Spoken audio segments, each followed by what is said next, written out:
কান্না করার মতো চোখে পানি নেই। আমি কালকে বিকেলে খবর পেয়েছি, কালকে বিকেলেই আসার কথা ছিল, আসা হয় নাই। রাতের বেলায় আসলে আমি ঘুমাতে পারিনি, ডান কাঁধ বাম কাঁধ করতে করতে এভাবে চলে গেছে।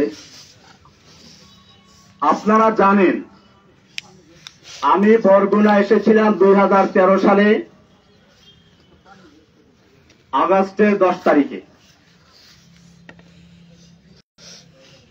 বাংলাদেশের বুকে, বাংলাদেশের জনগণের বুকের উপরে একটা স্বৈরাচারী শাসক জগদ্দল পাথর বসেছিল।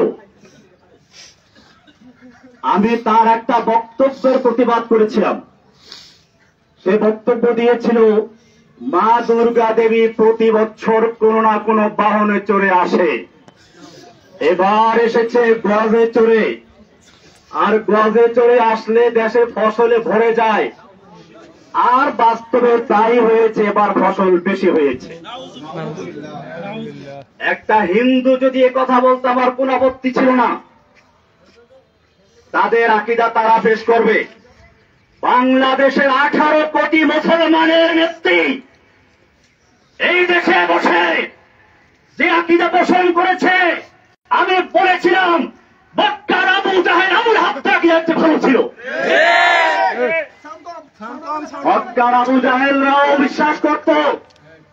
কোরআনে স্পষ্ট বলেছে, ওয়ালাইন সাআলতাহুম মান খালাকাস সামাওয়াতি ওয়াল আরদ। হে নবী, আপনি যদি মক্কার আবু জাহেল আবুল হাবদেরকে জিজ্ঞাসা করেন কে সৃষ্টি করেছে আসমান এবং জমিন, ওয়ালাইন সাআলতাহুম মান নাযালা মিনাস সামাই মান, যদি মক্কার আবু জাহেল আবুল হাবদেরকে আমি জিজ্ঞেস করো কে আসমান থেকে পানি বর্ষণ করে, ফাহিয়া বিহিল আরদ মিন বাদি মাউতিহা, অতঃপর সেই পানির মাধ্যমে মৃত্যু জমিনকে জীবিত করে ফসল উৎপন্ন করার শক্তি দেয় কে? আল্লাহ বলছেন লা ইয়াকুলুন্নাল্লাহ। মক্কার কাফেররা অবশ্যই বলবে যে আল্লাহ এগুলো সব করেন। যেখানে মক্কার আবু জাহেল আবুল আহাবরা পর্যন্ত বিশ্বাস করত বৃষ্টি দেওয়ার মালিক আল্লাহ, রিজিক দেওয়ার মালিক আল্লাহ, সেখানে বাংলাদেশের মুসলমান দেশের প্রধানমন্ত্রী বলেছিল মা দুর্গা দেবী গজে চড়ে এসে বলে ফসল বেশি হয়েছে। আমি তার প্রতিবাদ করেছিলাম, তার হিংসার কারণে আমাকে গ্রেফতার করেছিল। আপনারা জানেন আমার জামিন হয়েছিল, আমাকে হাইকোর্ট থেকে জামিন দিয়েছে, কিন্তু হাসিনার কোর্ট আমাকে জামিন দেয় নাই। আমাকে জেল গেট থেকে নিয়ে 2 দিন রেখে আবার গ্রেফতার করে ভিতরে দিয়ে দেয়। এখন আমি সেই মামলায় কারারুদ্ধ আছি। ভাইয়েরা আমার, আপনারা জানেন আমি ঈদের সময় বাড়িতে বেড়াতে এসেছিলাম। আমি কোনো দল করি না, আমার প্রত্যেকটা লেখা এবং বক্তব্যে বলা আছে আমি একজন মুসলিম। কোরআন আমার পরিচয় দিয়েছে, হুয়া সাম্মাকুমুল মুসলিমিন। আমি সেই মুসলিম পরিচয় দিয়ে চলেছি। আমার নামে একটা দল তৈরি করে কখনো বলা হয় আমি নাকি তার আধ্যাত্মিক নেতা, কখনো গুরু, কখনো প্রধান, কখনো আরো কি। সাংবাদিক ভাইদেরকে আমি জিজ্ঞেস বলতে চাই, আপনারা ভালো করে দেখুন, জসিমউদ্দিন রহমানী গ্রেফতার হওয়ার আগ পর্যন্ত আনসারুল্লাহ বাংলা কিনার কোন দলের নাম কোন কানেও শুনে নাই। আমি চ্যালেঞ্জ করে বলি, বাংলাদেশে আনসারুল্লাহ বাংলা টিম নামের কোন দল নাই। এটা শেখ হাসিনার তৈরি করা। আপনারা জানেন সূরা কসাসের শুরুতে পড়বেন, কোরআন বলছে ফেরাউন সম্পর্কে আলোচনা। সেখানে বলেছে ফেরাউন কি করত, ওয়াজআলা আহলাহা শিয়া। ফেরাউন তার জাতিকে বিভিন্ন দলে দলে বিভক্ত করত। ইস্তাযইফু তাইফাতাম মিনহুম, তাদের একটা গ্রুপকে সে দুর্বল করে রাখত। শেখ হাসিনা সেই ফেরাউন, এই যুগের ফেরাউন হাসিনা বাংলাদেশের জনগণকে কেউ রাজাকার, কেউ আনসারুল্লাহ, কেউ অমুক তমুক বিভক্ত করে সে তার শাসন পাকা করতে চেয়েছিল। আপনারা জানেন এই সর্বশেষ যে আন্দোলন, এটা কোন দলের আন্দোলন ছিল না, এটা ছিল বাংলাদেশের ইতিহাসে এমন এক আন্দোলন যেখানে হিন্দু, মুসলিম, বৌদ্ধ, খ্রিস্টান ছাত্র, মাদ্রাসা ছাত্র, আলিয়া, কওমিয়া, ডানপন্থী, বামপন্থী কোন ভেদাভেদ ছিল না, সব একাকার হয়ে ময়দানে অবতীর্ণ হয়েছিল। আপনারা জানেন, আমার মনে পড়েছে জেলখানায় বসে যেদিন শুনলাম হাসিনা পালিয়েছে। আলাম তারা কাইফা ফাআলা রাব্বুকা বিআসহাবিল ফিল, আল্লাহ বলছেন আপনি কি দেখেন নাই হাতি বাহিনীর সাথে আল্লাহ কি আচরণ করেছিলেন? হাতি বাহিনী হাসিনা নামাতে চেয়েছিল, সাজওয়াজান নামিয়ে দিয়েছিল। আল্লাহ বলছেন আলাম ইয়াজআল কাইদাহুম ফি তাদলিল, তার এই জঙ্গি জঙ্গি খেলার চক্রান্ত আল্লাহ কি ব্যর্থ করে দেন নাই? ওয়া আরসালা আলাইহিম তায়রান আবাবিল, আল্লাহ বলছেন আব্রাহাকে ধ্বংস করার জন্য ঝাঁকে ঝাঁকে পাখি পাঠিয়ে দিয়েছিলেন। তৈরান মানে পাখি, আবাবিল মানে ঝাঁকে ঝাঁকে, আমার দেশে বলা হয় আবাবিল পাখি। আমি তখন মনে করলাম এই প্রাইমারি স্কুলের ছাত্র, হাই স্কুলের ছাত্র, নাবালিক শিশু পর্যন্ত যখন ময়দানে ছাড়িয়ে পড়েছে, এটা আল্লাহ দেওয়া সেই আবাবিল পাখি চলে এসেছে। হাসিনার কোন ক্ষমতা ছিল না মোকাবেলা করার মতো।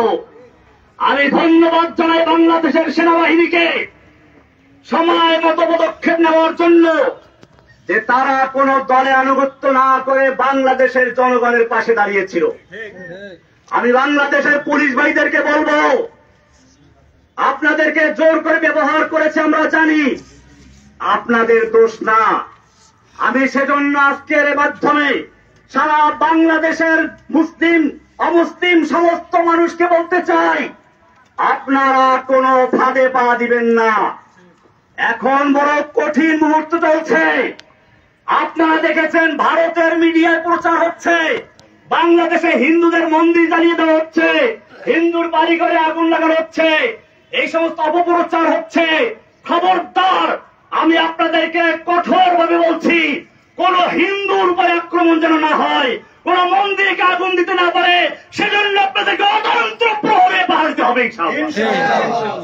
ভাইয়েরা আমার, আপনারা জানেন আমরা কোন বিশৃঙ্খলা পছন্দ করি না। আমরা চাই আল্লাহর নবী যেরকম ভাবে মক্কা বিজয়ের পরে যখন তার সামনে সাহাবায়ে কেরাম 10,000 উন্মুক্ত তরবারি নিয়ে বসে আছেন, একটা ইশারা করলে সব গর্দান গুড়ের যায় মক্কার কাফেরদের। মক্কার কাফেররাও এসে হাজির হয়েছে সামনে।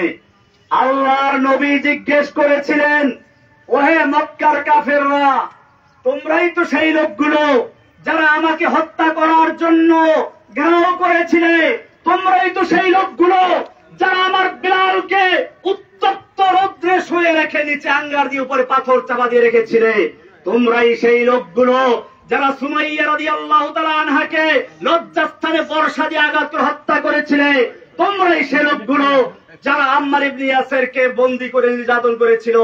কিন্তু আজকে তোমাদের আমি জিজ্ঞেস করতে চাই, তোমরা আমার থেকে কেমন ব্যবহার আশা করছো? মক্কার কাফেররা বলেছিল, একজন উত্তম ভ্রাতার কাছ থেকে যা আশা করা যায় তাই আশা করছি। আল্লাহর নবী বলেছিলেন, আজকে আমি সে কথাই বলছি যা আমার ভাই ইউসুফ আলাইহিস সালাম বলেছিলেন তার ভাইদেরকে নাগালে পাওয়ার পরে। আল্লাহর নবী বললেন, লা তাসরিবা আলাইকুমুল ইয়াউম, আজকে তোমাদের বিরুদ্ধে আমাদের কোনো ক্ষোভ নাই, কোনো প্রতিশোধ নেওয়ার ইচ্ছে নেই। যাও, ইযহাবু আনতুমুত তুলাকা, আমি তোমাদের সকলকে সমানভাবে আমভাবে ক্ষমা ঘোষণা করছি। বাংলাদেশে আন্দোলনরত ছাত্র জনতা, মাদ্রাসার ছাত্র, স্কুল কলেজের ছাত্র, সাধারণ জনতা, আমি সকলের কাছে অনুরোধ করব, আল্লাহর নবীর এই মক্কা বিজয়ের ঘোষণাকে কেন্দ্র করে আমরা যেন এই বিগত দিনে যা হয়েছে সব ক্ষমা করে দিয়ে একসাথে একটা সুন্দর সমৃদ্ধ সাম্যের বাংলাদেশ গড়তে পারি। আমি একটা কথা না বললেই নয়, আপনারা অনেকে মনে করেন প্রচার হচ্ছে হিন্দুরা মুক্তমুখ। আমার এই জীবনের আমি সর্বশেষ ঘটনা বলছি। সর্বশেষ আমি যেদিন কোর্টে যাই, একজন কারা পুলিশ, নাম হলো প্রবীর, 2 তারাওয়ালা কি এরা এসআই এসআই হিন্দু এসআই দেখেন, হিন্দু দুপুরের সময় ডায়াবেটিস রোগী মুখটা শুকিয়ে গেছে, বলেন হুজুর আপনার বোধহয় ক্ষুধা লেগেছে। আমি কিছু বললাম না, বলে টাকা থাকলে দেন আমি খাবার এনে দেই। আমি টাকা তো আনি নাই, কোর্টে বসে। উনি আরেকজনের কাছে টাকা চাইলেন, তাও নাই। শেষ পর্যন্ত নিজের পকেট থেকে টাকা খরচ করে আমাকে দুপুরে এক প্যাকেট বিরিয়ানি আর একটা 2 লিটারের পানি দিয়ে দেয়। হিন্দু প্রবীর, এটা সর্বশেষ যে কোর্টটা আমি করেছি সেই কোর্টের দিন। আপনাদেরকে আরো বলি, আমি যে জেলখানায় রয়েছি সেখানে চক্রান্ত হয়েছিল বড় ধরনের দাঙ্গা করানোর জন্য।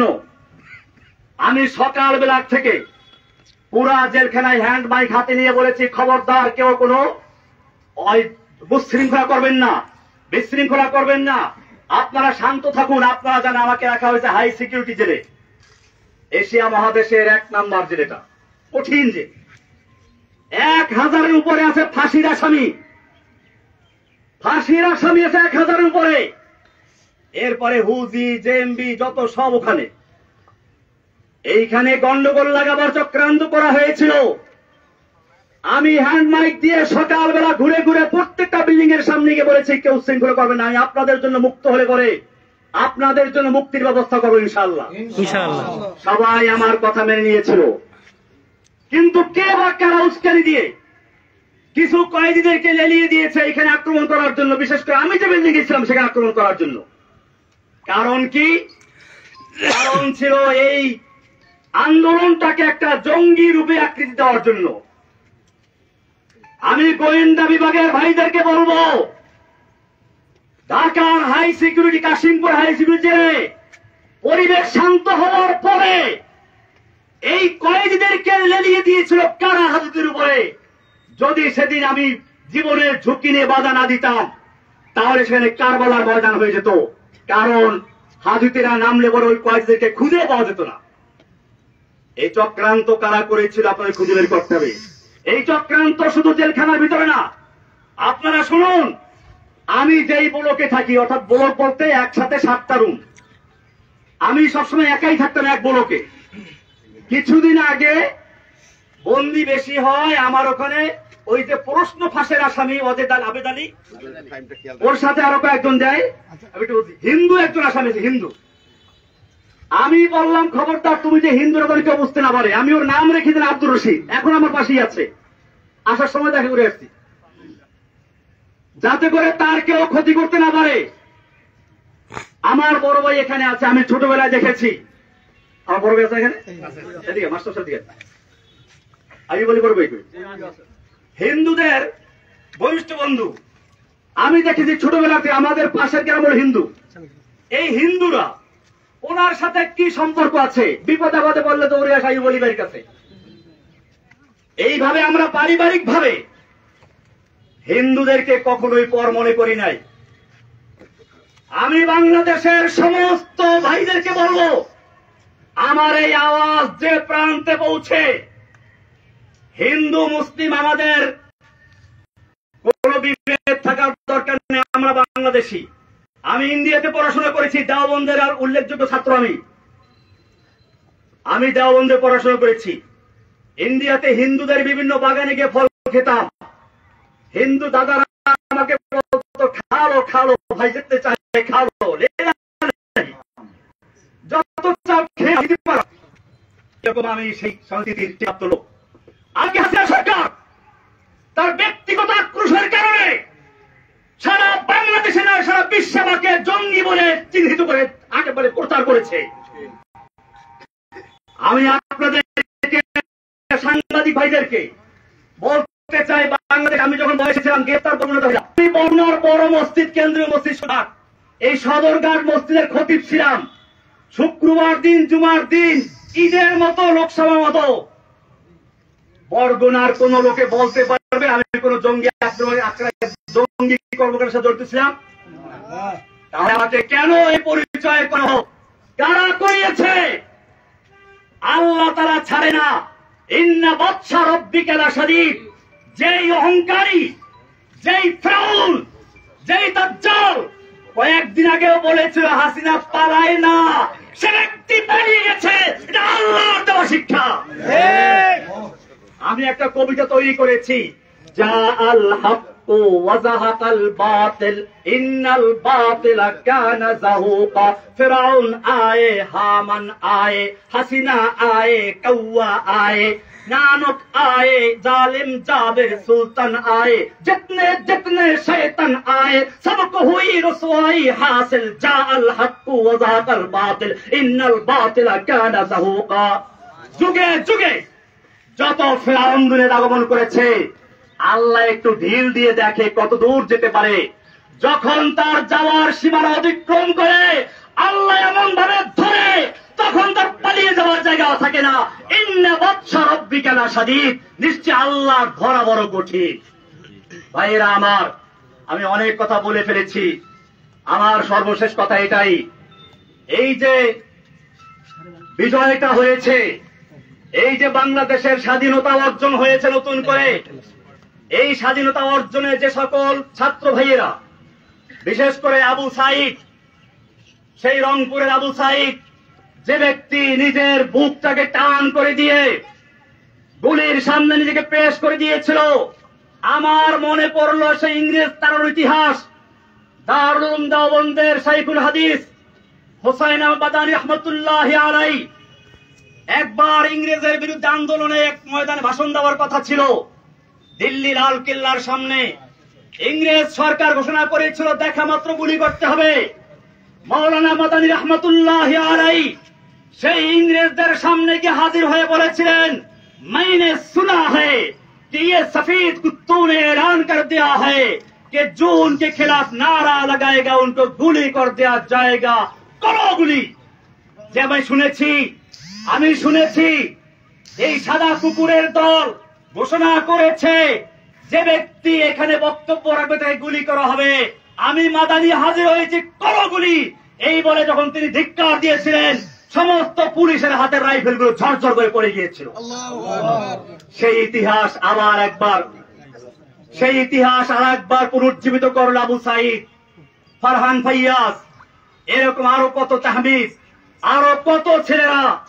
আমি সেই ছেলেদেরকে আপনাদেরকে বলি, সেই আবরার নাম বললেন না, আবরার ফাহাদ, আমি বলতে এখন আরো ভয় নাই, আগে ভয় পেতাম। আবরার ফাহাদের হত্যাকারী যারা, ওরা আমার পাশে একবার ছিল, এখন তাদের 5টা ছেলে পুরা কোরআনে হাফেজ হয়েছে। জি মাশাআল্লাহ। আপনি দেখলে বুঝবেন না যে তারা বইটের ছাত্র, তারা এখন মাদ্রাসার ছাত্র। জি, আমি নিজেই কয়েকদিন আগে দেখছি একজনকে দেখা করতে আসছে। আমার ভাইয়েরা, এদেশের সন্তানদের দোষ না, পুলিশের দোষ না, আওয়ামী লীগ যুবলীগ ওই ছেলেদের দোষ না, দোষ হচ্ছে কিছু লিডারদের, কিছু নেতা নেত্রীর, যারা এদেশের যুবকদেরকে, এদেশের পুলিশদেরকে, এদেশের সৈন্যদেরকে নিজেদের স্বার্থে ব্যবহার করতে বাধ্য করে। আমি আমার বাংলাদেশের তরুণ ভাইদেরকে বলবো, তোমরা জীবন দিতে শিখেছ, ইনশাআল্লাহ যে জাতি জীবন দিতে শিখে সেই জাতিকে কেউ দাবিয়ে রাখতে পারে না। সব গরিজা হো গিয়া আখির, সব গরিজা হো গিয়া আখির, জলওয়ায়ে খুরশিদ সে ই চমন মামুর হোগা নগমায়ে তাওহীদ সে। রাতের আধার কেটে যাবে পূর্ণিমার চাঁদের আলোকের ঝলকানিতে, এই জমিন আবার আবাদ হবে তাওহীদের আওয়াজে ইনশাআল্লাহ। ভাইয়েরা আমার, আমি আপনাদের কাছে দোয়া চাই, আল্লাহ যেন আমাকে এবং আমার সঙ্গে আরো যে ভাইয়েরা আছে সকল ভাইদের মুক্তি আল্লাহ তাআলা ত্বরান্বিত করেন, জোরে বলেন আমিন। আমরা জানাজা এসেছি আমার বড় বোনের মৃত্যু। আমার এই বড় বোন মূলত মায়ের মতোই, মায়ের আদর স্নেহ দিয়ে তিনি আমাদেরকে লালন পালন করেছেন। আমার এই বড় ভাইরা দুইজন আছেন, আপনারা জানেন এই দুই ভাই কৃষক, কিন্তু এই ভাই একজন আনন্দ কই বলিল ভাই কই, আর ইনি হলেন Abdul Jalil master, BSc BEd MA pass. আমার ছোট ভাইটা ছিল আবুল বাশার, সেমে পাস করা ছিল, কলেজে প্রফেসর ছিল। আমাদের এই সব ভাইগুলোকে ঈদের সময় আমরা একত্রে ছিলাম, আমাদের ভাই বোন আমরা সবাই অত্যন্ত আপন। আমাদের মধ্যে কোন রকমের কোনো একটু মনোমানিত নাই। ঈদের সময় আমরা সবাই হাজির ছিলাম, আমাদের মেয়ে জামাইগুলো, আমাদের ভাইগুলো, ভাতিজাগুলো, আজকে কয়েকটা ভাতিজা এখন চিনতেও পারি না আমি, কারণ ওরা ছোট ছোট অবস্থা জেলে ঢুকেছিল। এই লোকগুলোকে জঙ্গি বানিয়ে দিল। এরপরে শুনলো আরো কি হয়েছে, ওই যে পুলিশ বাবুল আক্তার, সে তার বউকে নিজে খুন করলো। সে বলল কি যে আমি জঙ্গি আন্দি করতাম, সেজন্য আমার উপরে জঙ্গি আক্রমণ করছে। এরপরে সারা বাংলাদেশে গ্রেফতার করলো। আবার সেই সময় আমার এই কৃষক দুই ভাইকে ক্ষেতের থেকে ধরে গ্রেফতার করলো।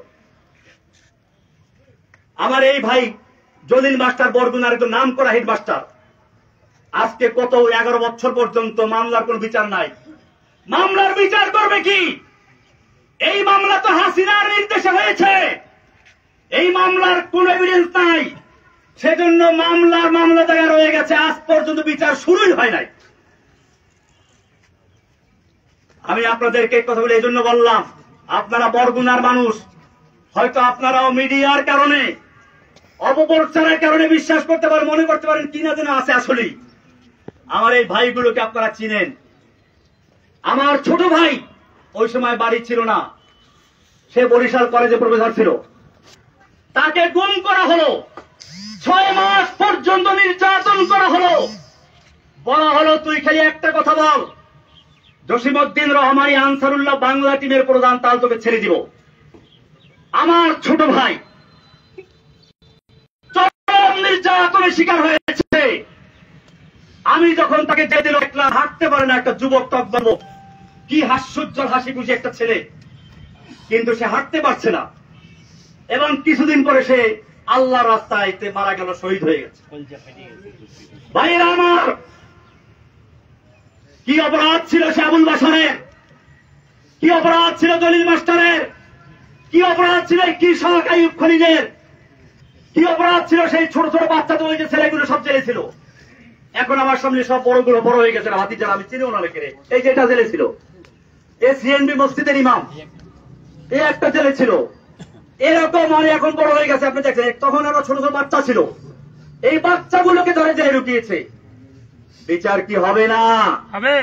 আল্লাহর কি আদালত নাই? আল্লাহ তাআলা সব দেখেন, সব শুনেন। তিনি একটু ঢিল দিয়ে দেখেন, তোমাকে এই দেড় যুগ পর্যন্ত ঢিল দিয়েছিল, এরপরে তোমাকে এমন ধরা ধরেছে, তোমার দরবেশ বাবা দাড়ি কামাইয়া মারতে পারে নাই। দেখেন নাই দরবেশ বাবারে? দেখছি। এই দরবেশ বাবা ইসলামকে ভালোবাসে, কিন্তু আজকে সে বাঁচার জন্য দাড়ি কামাইয়া বাঁচতে পারে নাই। আমি বলতে চাই, এখন থেকে সামনের দিকে আমরা যেন ঐক্যবদ্ধভাবে একটা সমৃদ্ধিশালী, সাম্য, ভ্রাতৃত্বপূর্ণ একটি বাংলাদেশ গড়তে পারি, সেজন্য আমরা একতাবদ্ধ হয়ে চলবো ইনশাআল্লাহ। কোন রকম বিশৃঙ্খলা আমরা করব না। কোন হিন্দুদের মন্দিরে অথবা পাশাপাশি আক্রমণ করতে না পারে সেদিকে আমরা খেয়াল রাখবো। আমার এই সারা বাংলাদেশে পৌঁছে দিন ইনশাআল্লাহ। আল্লাহ তাআলা যেন আমাদেরকে সকলকে একটা সুন্দর, সুখী, সমৃদ্ধশালী বাংলাদেশ গড়ার তৌফিক দান করেন। আমিন।